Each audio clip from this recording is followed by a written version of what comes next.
आपकी नबी के शान में गुस्ताखी की गई है, तो आप प्रोटेस्ट करने के लिए एहतिजाज है, टू असेंबल पीसफुली, लेकिन पुरअमन तरीके पर गाड़ियों को जला देना, सड़कों को जाम करना, यह इस्लाम का पैगाम नहीं हो सकता।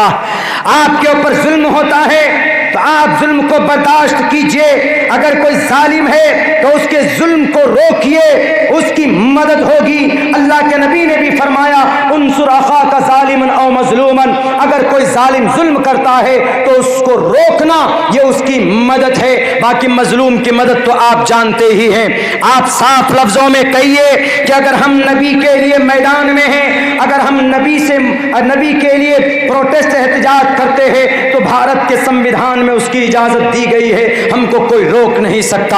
और कार्रवाई होनी चाहिए इन लोगों पर, कानून बनना चाहिए दुनिया के हमारे भारत के उन लोगों पर जो टीवी की स्टूडियो में बैठते हैं और किसी महापुरुष के खिलाफ बोलते हैं। ये गलत 100% गलत है, इसलिए कि आर्टिकल नंबर 25-15 कहता है साफ लफ्जों में, prohibition of discrimination, prohibition of discrimination on grounds of religion, धर्म के नाम पर भेदभाव पैदा करना, धर्म के नाम पर राजनीति करना, धर्म के नाम पर मोहम्मद को गाली देना या धर्म के नाम पर श्री रामचंद्र जी को बुला भला कहना, प्रोहिबिशन गलत है, नाजायज है, हराम है।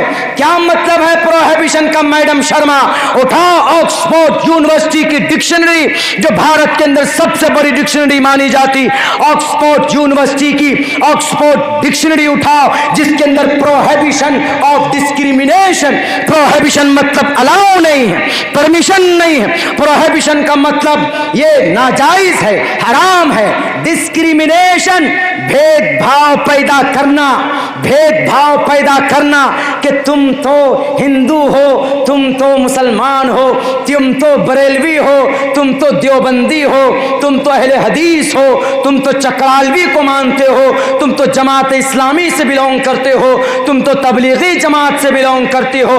प्रोहिबिशन ऑफ डिस्क्रिमिनेशन जायज नहीं है ऑन ग्राउंड्स ऑफ रिलीजन, धर्म के नाम पर, हिंदू मुस्लिम क्रिश्चियन जैन के नाम पर।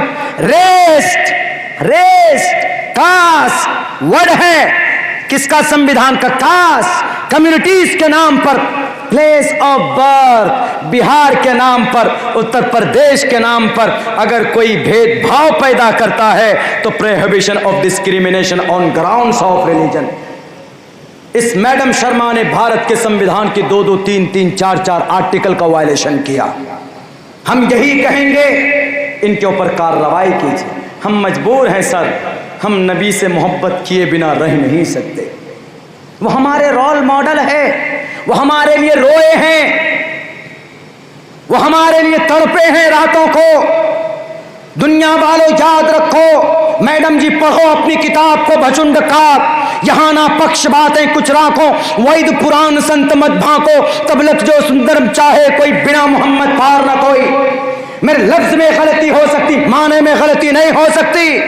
वैद व्यास जी कहते हैं कि मोहम्मद को कोई नहीं जानेगा तो उसकी जीवनी पार, उसका नैया पार नहीं हो सकता, वो कभी भी मौत से नहीं जीत सकता का मतलब मरने के बाद परम पद को नहीं पहुंच सकता। वो अपने लिए नहीं दूसरों के लिए रोते थे, पत्थरों की बारिश होती थी, खड़े होकर तब भी बद्दुआ नहीं करते थे, दुआ करते थे। जिब्राइल अमीन ने आकर कहा कि नबी बोलो, आप इशारा तो करो, अभी गाजर मूली के तरह काट दिया जाए, दोनों पहाड़ों के बीच में आटे की तरह पीस दिया जाए, कुर्बान जाइए। नबी ने कहा कि नहीं, ये नहीं तो इनके आने वाली नस्ल जरूर ईमान लाएगी। आपने माफ कर दिया कि जिब्राइल गवाह रहना तुम, मैंने माफ किया इस कौम को। मेरे भाइयों, इसलिए मोहब्बत करते हैं, औरत को सम्मान दिया, बेटे जिबा कर दिए जाते थे। एक इलाके में बेटियों को जिबा किया जाता था, युज़ब्बिहूना अब्नाकुम व यस्तहयूना निसाकुम, औरतों को गुलाम बनाया जाता था, बांदिया बनाकर रख दिया जाता था, उनकी इज्जत लूटने के लिए, उनके आबरू को तार तार करने के लिए आप अलैहिस्सलातु वस्सलाम आए। अगर कोई गुलामा थी, कोई बांदी थी, आपने उनको भी सम्मान दिया था। बेटी थी, उनको भी आपने घर की इज्जत बताया। माँ थी, ये कहा कि माँ की इज्जत कर लो, माँ के कदम के नीचे जन्नत। याद रखो, वो चले तो गए हैं इस दुनिया से मैडम शर्मा, लेकिन हमारा अकीदा है कि इस धरती के ऊपर जितनी मोहब्बत इस धरती की मोहब्बत से हम करते, धरती की इस जमीन से हम जितनी मोहब्बत करते, उतनी मोहब्बत हम अपनी नबी के सुन्नत से, नबी की फरमान से, नबी की जात से करते। और तुम्हें तो एहसान मानना चाहिए, अरे कल क़यामत में भी सब कोई नफ्सी नफ्सी के आलम में होंगे। वयक़ूलु आदमु सफ़ीयुल्लाहि यौमल क़ियामा या रब्बी नफ्सी नफ्सी, आदम कह रहे होंगे या रब्बी नफ्सी नफ्सी। वयक़ूलु इब्राहीम खलीलुल्लाह, अल्लाह के खलील इब्राहीम भी कहेंगे या रब्बी नफ्सी नफ्सी। इस्माईल ज़बीहुल्लाह यौमल क़ियामा या रब्बी नफ्सी नफ्सी। वयक़ूलु दाऊद खलीफतुल्लाह, लोहे को मोम बनाने वाला, इतनी ताकत का मालिक दाऊद भी कहेंगे या रब्बी नफ्सी नफ्सी। पूरी दुनिया में जिनकी हुकूमत थी, आसमान और ज़मीन के मखलूक़ात पर जिनकी हुकूमत थी, इन हवाओं के ऊपर जिनकी हुकूमत थी, सुलेमान साहिबुल ममलुकति यौमल क़ियामा या रब्बी नफ्सी नफ्सी। वयक़ूलु मूसा कलीमुल्लाह यौमल क़ियामा या रब्बी नफ्सी नफ्सी। वयक़ूलु यूसुफ सिद्दीक़ुल्लाह यौमल क़ियामा या रब्बी नफ्सी नफ्सी। वयक़ूलु ईसा रूहुल्लाह यौमल क़ियामा या रब्बी नफ्सी नफ्सी।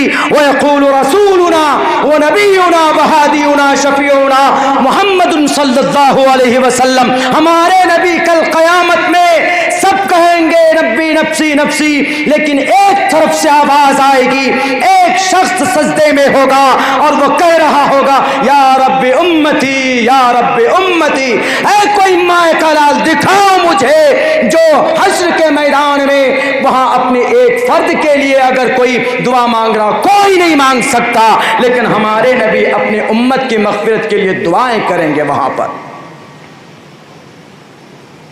वहां तो हर कोई नफ्सी नफ्सी के आलम में होगा, हर कोई, मुस्लिम हो नॉन मुस्लिम हो, सब के सब। मैंने एक मंत्र भी पढ़ा था कि हेतु ब्रह्मगतिस्तांति सत्संगतिर्तान विचार तोषा,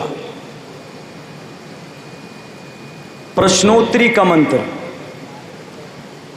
इस मंत्र को क्यों, इसका तर्जमा क्या है? इसका तर्जमा आप लोग भी इसका मीनिंग समझ सकते हैं। इसका तर्जमा सेम, यौम यफ़िर्रुल मर्उ मिन अख़ीही व उम्मिही व अबीही व साहिबतिही व बनी। हम लोग तकरीर में, शाहकार तकरीर में, मौलाना नाज़िम साहब, उनका नाम इस किताब के मुसन्निफ़, हमारे उस्ताद, शाहकार तकरीर की कम से कम 3 तकरीरें मैंने रट के याद की थी। पढ़ने के ज़माने में चूँकि उलमा तालिब इल्म का बहुत बड़ा मजमा, मैंने 63 तकरीरें रट के याद की थी पढ़ने के ज़माने में। स्टेज पर आकर मुक़र्रिर बनने का सपना नहीं था, कुछ भी नहीं था, हमने उस हिसाब से मेहनत भी नहीं की थी। लोग ने एक अभी आंध्र प्रदेश गए, अभी 18 तारीख को वहीं का प्रोग्राम था।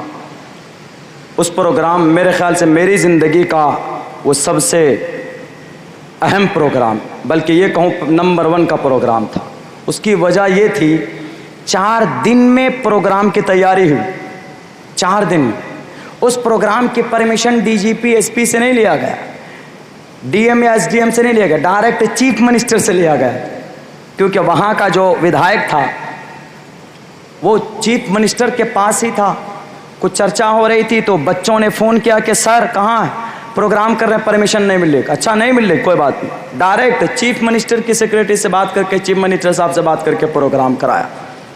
आंध्र प्रदेश का निज़ाम इतना अच्छा हमको लगता, अभी गए, हम पहली बार गए वहाँ पर प्रोग्राम में, वहाँ का निज़ाम इतना अच्छा कि हम लोगों के यहाँ तो वो जो वृद्धा आता है वो अकाउंट में आता है, किसी का 6 महीने से बंद है, किसी का 4 महीने से बंद है, कब ब्रेक लग जाए कुछ पता नहीं।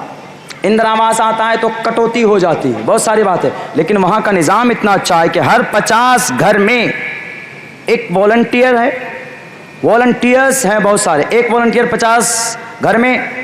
महीना के 1 तारीख होते होते वो वॉलंटियर घर में पहुँच जाता पैसा लेके, लो भाई।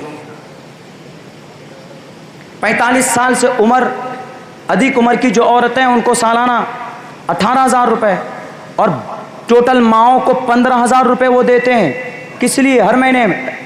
किस लिए? बच्चों को सिर्फ पढ़ाने के लिए, सालाना बच्चों को पढ़ाने के लिए, और पढ़ाने के लिए जो है वह है फ्री में। खैर बहुत अच्छा लगा, क्या है नहीं वल्लाह आलम, उधर नहीं जाना चाहता हूँ। तो वहाँ से मिली उनको परमिशन डायरेक्ट। 4 दिन में प्रोग्राम तय हुआ, हमने 2 दिन छुट्टी के लिए रखा था, लेकिन बोला हज़रत ऐसा ऐसा शान मुस्तफ़ा में प्रोग्राम। हमने कहा शान मुस्तफ़ा का मतलब प्रोटेस्ट? बोला हाँ सर प्रोटेस्ट है। गए, वहाँ जाने के बाद मौसम बहुत अच्छा, मेरे ख्याल से 10,000 का मजमा था। ऐन मौके पर 8 साढ़े 8 पर मेरा बयान लग दिया। मेरा ही बयान सबसे ज़्यादा था वहाँ पे, 30 मिनट का, बाकी किसी का 2 मिनट, किसी का 3 मिनट, किसी का 5 मिनट, किसी का 15 मिनट, 30 मिनट का मेरा रखा गया। हमने बात की। जैसे हमने बात शुरू की, बारिश आनी शुरू हो गई। बारिश आ जाए कोई नहीं रुकता, सब भाग जाता है। बस कुछ नहीं, हमने सिर्फ एक बात कही कि लोग तो सड़कों पर बहुत प्रोटेस्ट करते हैं, आज तक बहुत के नबी की शान में हम नबी के आशिक हैं। आज पता चलेगा देखे कौन कौन नबी का आशिक, क्योंकि नबी ताइफ के मैदान में पत्थर की बारिश में थे। क्या हम अगर नबी से मोहब्बत करते हैं तो आज पानी की बारिश में नहीं रह सकते? मेरे भाइयों, इस जुमले ने अल्लाह की तरफ से जुमला बुलवाया और सब ऐसे जुड़ गए। ऐसे मेरे पास उसका वीडियो मौजूद। बिजली नहीं कड़कती अपने यहाँ, कितने खतरनाक कड़कती, बिजली कड़क रही है, बारिश तेजी के साथ हो रही है, तकरीर जा रही। ये माइक पे, मेरे होंठ माइक पे लगते थे तो करंट लगता था, इस पे करंट आ चुका था। न माइक रुका, न मजमा भागा वहां से, न लाइट गई। क्रिश्चियन भी शामिल थे, हिंदू की एक साध्वी भी शामिल थी उस प्रोग्राम में। 1.5 घंटे बारिश हुई, पुलिस प्रशासन के लोग भी नहीं गए। 1.5 घंटे मुस्तकिल बारिश में वो प्रोग्राम चला और कामयाब तरीन प्रोग्राम चला। हमने कहा कि ये है सच्चे आशिक़ रसूल। लास्ट में हमने कहा कि ऐ बादल तू बरस, लेकिन तुम गवाह हो कल क़यामत में कहना कि नबी के शान में गुस्ताखी की गई थी। हमने उसको रिमूव करने के लिए, उसके एक्सप्लेन के लिए अल्लाह बारिश ने हमने बरसाया, हमने पानियों की बारिश की, तब भी ये तुम्हारे दीवाने हैं जो यहाँ से नहीं हटे। अल्लाह इनके इस अमल की वजह से तो इनकी मग़फ़िरत फरमा देना। वो कामयाब तरीन प्रोग्राम वहाँ पर। मेरे भाइयों, मैं इसलिए कहा करता हूँ कि मरने के बाद आपका अमल काम देगा, कोई काम नहीं देगा, कोई भी नहीं देगा।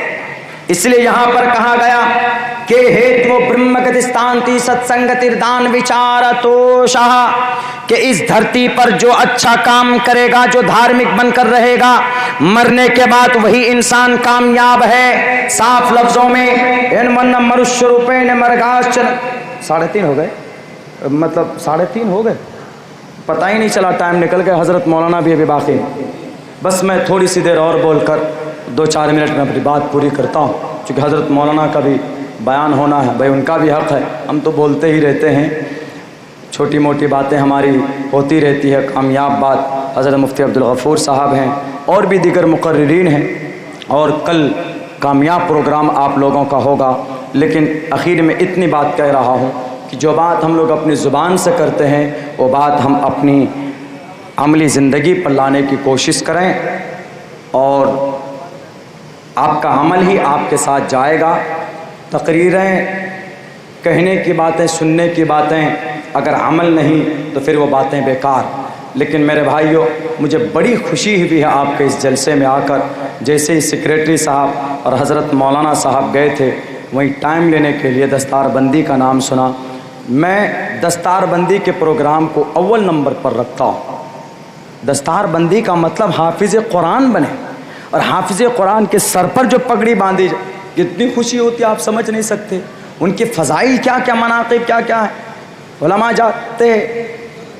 मैं हाफिज़ कुरान जब बना था 11 साल की उम्र में, तो 1 हफ्ते से मैं इस खुशी में था कि मेरे सर पर दस्तार बांधी जाएगी। इतनी खुशी उस दिन भी नहीं होती है जवानों की जिस दिन शादी होगी, लेकिन जो खुशी होती है जिस दिन दस्तार फजीलत बांधी जाती है, उस दिन एक मोहर लगती है कि मैं हाफिज़ कुरान, अल्लाह के 30 पारों को, कुरान के 30 पारों को 3,22,000 अल्फाज को सीने में महफूज किया। अल्लाह से बात करना हो तो क्या करते हैं? कुरान पढ़ते, और कुरान ही सीने में महफूज।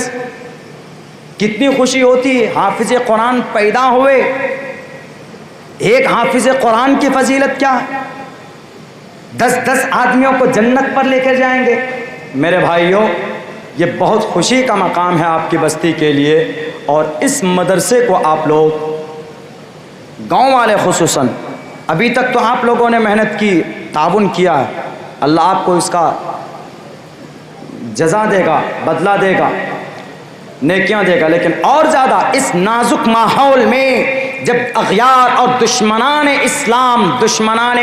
इस्लाम ऑफ द वर्ल्ड, दुनिया के दुश्मनान जब हमारे मदरसों को मिटाने चले हैं, ऐसे वक्त में मदरसे को खड़ा रखना, उनकी जगह पर उलमा की हिम्मत को ना तोड़ना। वरना ये 2 साल में कोरोना ने उलमा किराम की हिम्मतें तोड़ दी।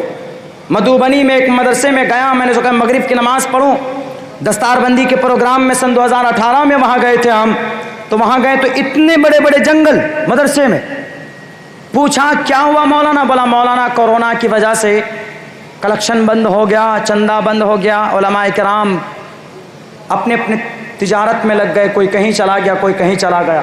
ऐसी सूरत हाल मत पैदा होने दीजिए। आपका कहीं मदरसा है तो आपको भूखा रहना पड़े, 2 रोटी के बजाय 1 रोटी खाइए, 1 रोटी मदरसे के अंदर पहुंचाइए, तब देखिए मदरसे की शान।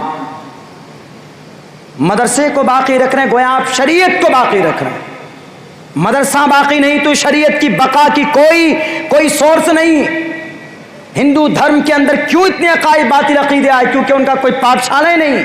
ग्रंथ मौजूद है लेकिन उन ग्रंथों को पढ़ने के लिए पाठशाले नहीं है। अगर पाठशाले होता तो ग्रंथ पढ़ाया जाता तो कॉन्सेप्ट अच्छा होता, अकीदे अच्छे होते, ईश्वरीय ग्रंथ में जो अच्छे पैगाम आते वो लोगों के बीच में होते। इसलिए आपका मदरसा ख़त्म हो गया तो आपकी शरीयत ख़त्म हो जाएगी। शरीयत चली गई, लाख हज़ार नमाजें पढ़ लो शरीयत के ख़िलाफ़, रोज़े रख लो शरीयत के ख़िलाफ़, फ़िरक़े अगर गुमराह बन गए, फ़िरक़े बातिला, फ़िरक़े ज़ाल्ला अगर बन गए तो उसके बाद फिर कोई आपकी कीमत नहीं होगी, न दुनिया में न मरने के बाद। अल्लाह तबारक व ताला से दुआ करता हो कि अल्लाह सुब्हानहू व ताला इस मदरसे को आबाद करे और इस मदरसे के अंदर दीन दुगनी रात चौगनी तरक्की अता फरमाए। जितने भी लोग हैं टोटल जिम्मेदारान को बढ़ चढ़ कर खुलूस लिल्लाहियत के साथ काम करने की तौफीक अता फरमाए।